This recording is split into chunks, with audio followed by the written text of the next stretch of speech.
Isa ka bang content creator, Mi, at kailangan mo ng ganitong holder na hindi mo na kailangang hawakan ng phone mo? Tingnan mo tong na-check out ko sa Yellow Basket, Mi, oh. Pakita ko sa inyo yung binideo ko na oregano. Tingnan nyo naman, Mi, oh, malaya kong nagagamit yung dalawang kamay ko.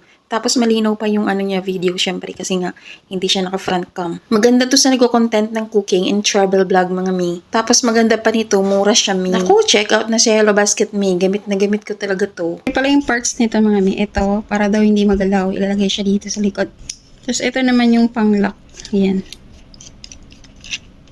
Para hindi siya gagalaw-galaw. Pero naikot-ikot pala ito, mga Mi, oh. Pwede mo siyang iganyan. Pwede mo pang patayuin.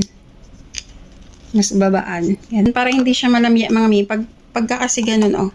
Malambot siya. So, kailangan tibayan. Ayan. Tapos, para mapindot nyo yung dito, i-adjust nyo na lang siya. Pataas, ganun, or pababa. Tapos, lagyan nyo siya dito. Ayan. Tapos, ito, ikakabit nyo para hindi daw magalaw. Bahala na kayo mag-adjust, Mi, para hindi nakaharang sa mukha nyo yung ginagawa nyo. Yan.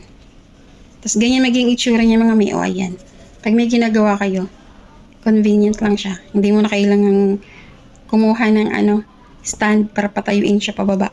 Tapos pwede niyo siya i-adjust. Yung mas mababa or mas mataas. Yung pag ganun, mas papatayuin mo ng ganun kung maglalakad ka. Yan. Yan, ganyan lang. So, ayan, convenient siya. Kahit maglakad kami, hindi naman siya umaalog-alog. Pwede nyo rin siya gawing stand. Ayan, may ganyan, oh.